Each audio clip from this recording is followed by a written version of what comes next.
Hello there, friends. Welcome to BJJ Meditations. This is BJJ Meditations episode number 39. I'm your host, Joe Hannon. Thanks for joining me today, folks. As you can see, if you're watching this podcast, my eye is doing much better. No more light sensitivity.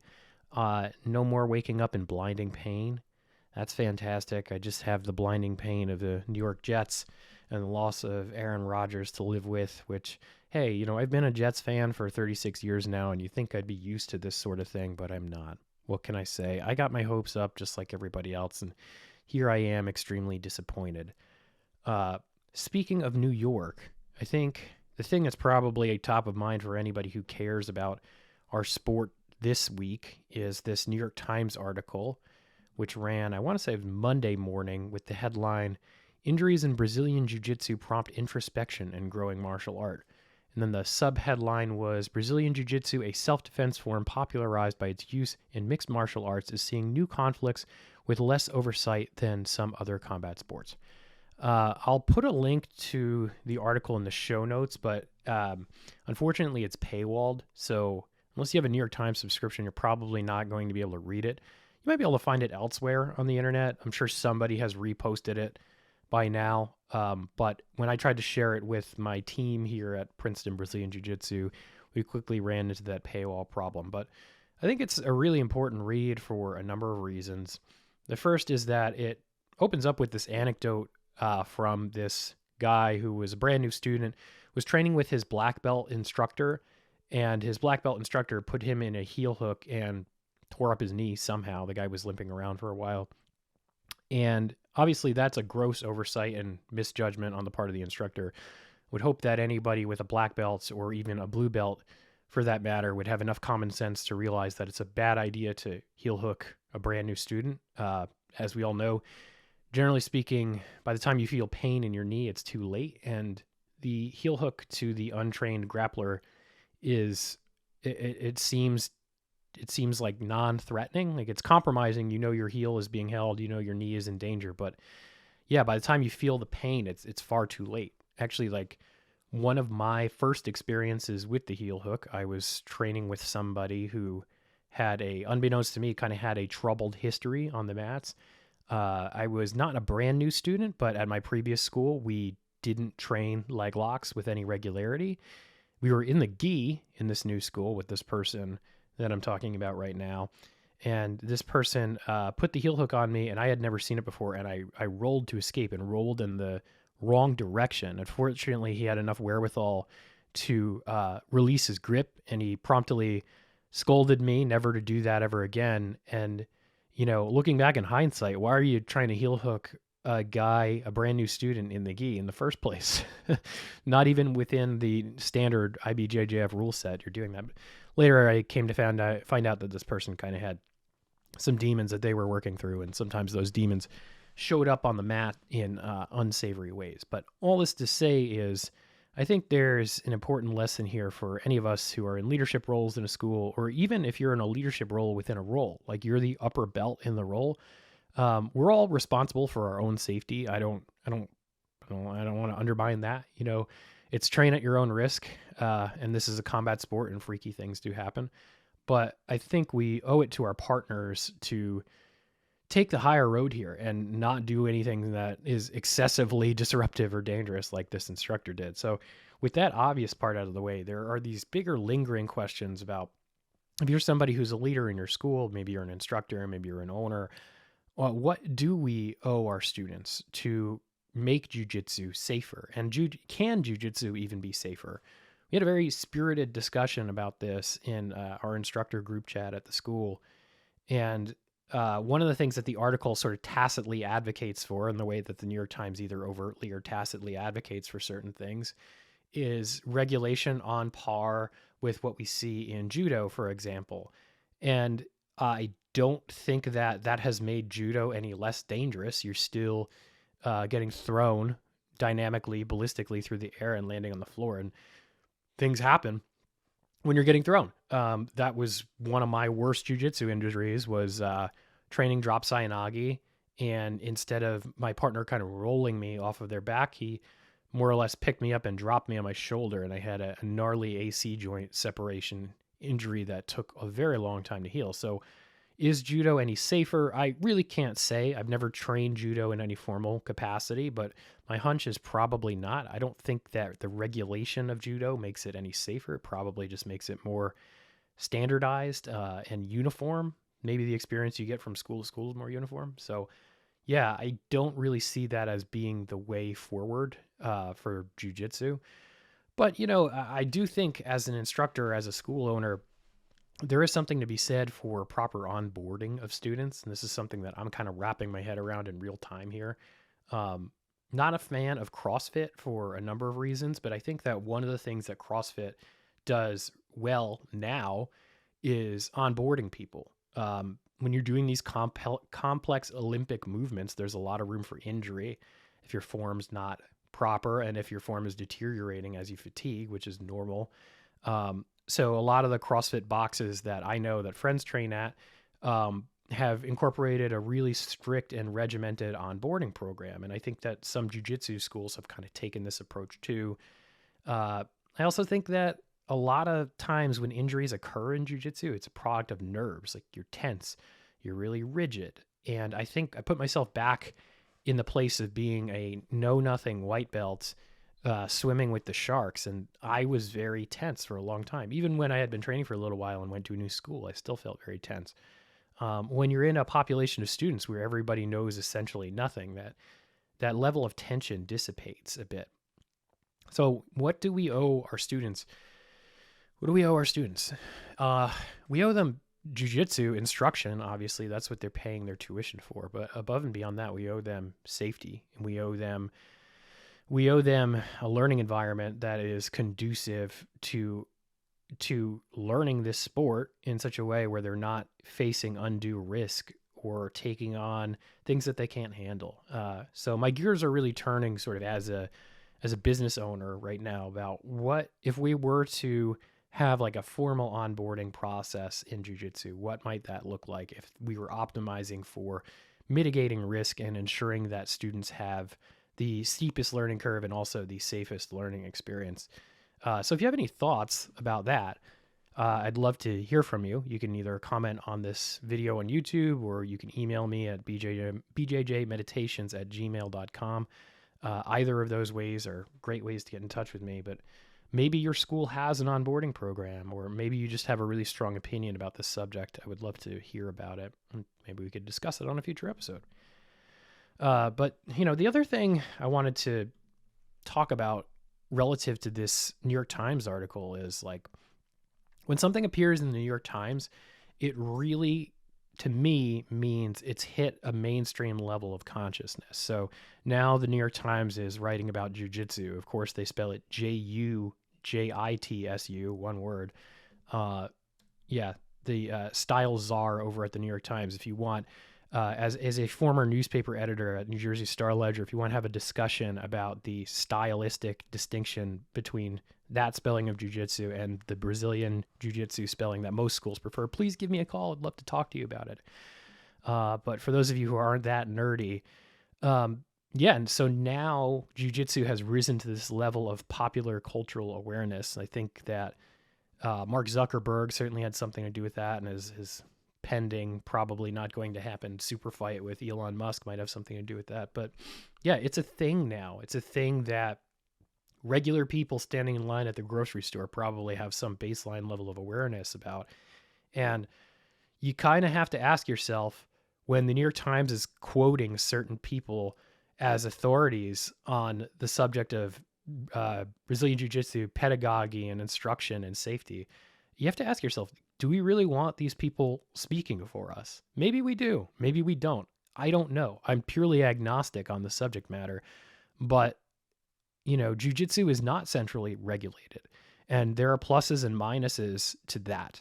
But I think one of the major pluses is personal freedom. Like the little libertarian inside of me is cheering at the prospect of that continued autonomy and sovereignty. And hey, that might change, especially now that there's this level of baseline awareness and that there was this recent epic civil liability lawsuit. I forget what the exact dollar amount that was settled, but an astronomical sum of money. So things may change, folks. And if you don't want them to change, or maybe you do want them to change, the best way to influence that process is to be vocal about it. But don't just make noise, have informed opinions, please. Okay. There's plenty of noise making out there in the world. So read the article, think about it. Let me know what you think. And maybe consider writing a letter to the editor, to the New York Times about it, as somebody who actually practices the sport and has an informed opinion on the perspective. And So I guess I should probably get into the meditation for this week, which I don't have up in front of me. Not prepared for this week's episode, so bear with me while I call it up. Yep. This week's episode, our meditation, which, by the way, bjjmeditations.com is now launched, and you can subscribe to all of these short essays as a newsletter, which will be coming out weekly. If you go to the website, you land on the main page and wait a couple seconds, a pop-up will take you there, or you can just go to the blog and sign up there. But yeah, all of these micro essays now will be living on the blog, and I have something cool in store for them down the road. But anyway, this week's episode, number 39, is called The Edge. The edge lies before us. What happens if we step across it? Do we plummet to our deaths, or do we break fall and recover? Or, what if the edge is false? What if the edge retreats? What if every step toward the edge that you take, the edge takes 2 steps backward? What if this edge is life, not death? What if every step forward and backward is the inhalation and exhalation of the universe? Yeah, so thinking a lot this week about this idea of where my growth edge is. So the edge in this sense is the literal edge. It's what Robert Pirsig would call, the bleeding edge of dynamic quality. It's the front of the freight train hurtling through space. Like if my jiu-jitsu is a freight train moving down the track, I want to be right at the front of the freight train where it's severing the air. I always want to be moving forward. I want to be in motion. I want to be dynamic. I don't want to be farther back on the train. I want to be the driver moving my jiu-jitsu ahead, and I certainly don't want the train to be stopped, right? So I'm constantly looking to push that edge, that growth edge. And you get to this strange place psychologically and technically when someone decides they're going to put a black belt around your waist where, you could either just rest on your laurels and settle and say, my jiu-jitsu's not going to change. And I've certainly seen my fair share of black belts who are doing the same shit that they were doing whenever they got their black belt, however long ago. I've seen brown belts and purple belts guilty of this too. Or you can make a conscious decision to keep pushing your edge, which it takes a lot of work, especially when you're a black belt, because there's an onus on you to go out and find this information. I think that that's a lot more mainstream now in the collective culture of jiu-jitsu to sort of be the driver of your own game, especially in the post-internet, post-YouTube jiu-jitsu era. But this is a message that I try and reinforce and underscore for students in our school frequently, is that, yeah, you're coming here and you're paying for this service and we're rendering the service, but that's only half of it. If you're just approaching your game that way as a service rendered, then you're never truly going to own it, and you're never going to truly develop something that is unique to you, that squares with who you are as a human being. So there's this need to keep driving forward if you truly want to be a dynamic grappler, and I truly want to do that, especially now as a black belt, especially now as an owner of my school, especially now as an instructor. I want to be walking the talk always. So how do I do that? A lot of it is independent study, asking around, who do you think has the best tutorial on such and such a subject, spending the money, investing in that, going to seminars whenever possible, competing whenever possible, just because, that's the biggest way to reveal the gaps in your knowledge is to compete, have somebody else expose them for you, and then you train to close them. That's exactly what I'm doing right now. Talked a bit about this on the highest levels over on BJJ Mental Models and on my last podcast. I've taken the time since my performance at Worlds to come to conclusions. I've come to my conclusions. I'm now working to close those skill gaps. But the meta reasoning behind all of this is, yeah, it's to do better at my next competition, but really it's to always be evolving, to always be growing. And I think that what repels a lot of people from that dynamic edge, this literal edge that I'm talking about in that meditation, is fear. There's this fear of going over the edge and failing. And there's also this fear of what the process of working that edge reveals, because it is revelatory. It reveals the worst aspects of yourself. And I'm not just talking about jujitsu. I'm talking about like deep rooted personal flaws in our characters and our psyches. Like, I've learned more about myself from sucking and failing at jujitsu than I have from nearly everything else in my life. And that's some gut wrenching shit, it's hard to sit with some of these things, and you get better, you get better at it the more you practice, but it's still painful. You just kind of get better at processing the pain. So there's this very difficult sort of juggling act you have to do, or this reconciliation of the desire to grow and the tolerance of pain and what that might expose. And, it's not just jujitsu, right? We can feel this in every dynamic of our lives. It can be in our career. Like, I can't really say too much about what I have going on right now career-wise, but some very exciting stuff going on in my consulting work. And I constantly wake up and I feel like, yeah, the guy who went to sleep, the guy who had to sleep yesterday, he can't handle this. Today, that guy needs to level up. He needs to learn more. He needs to become someone else. And that's unnerving. It's hard to work and operate like that, but that's really the only path to growth. And I'm feeling this dynamic too at play in some of my relationships right now, where there are things that I have to work on, skills that I have to develop in order to meet the moment and support people as they need to be supported, and maybe to get some support in return. And like, that's a hard process. But that's the beauty of jujitsu is, we can just look at this martial art in isolation, or we can use it to kind of train these things thematically. So in addition to taking on technical gaps that were revealed in my competitive performance, I'm using this stuff to take on these gaps, these growth related gaps that I need to tackle in my personal life and my professional life. So, yeah, how do we do that technically? So a good example is one of the things I observed when I watched the footage of my match at Masters was that as I was grappling with this guy, his guard opened at one point and I had him like 75% passed. And then the same thing happened again. The guard opened, did not finish the pass. I didn't finish the pass for a number of reasons. One was that I was not controlling the inside leg sufficiently. Another was that I was not controlling the knee line sufficiently. And then the third was that I was not pulling myself into his frames to solidify the pass. I was kind of just like lumbering over him. And, that might work on sort of a lesser skilled opponent, but when you're dealing with another black belt who is of greater skill or equal skill, it's not going to work. He took advantage of that skill gap. So hyper focused on passing right now, specifically passing the supine guard, specifically Toriano style, specifically with a single leg staple instead of a double leg staple, which I had been doing for a long time.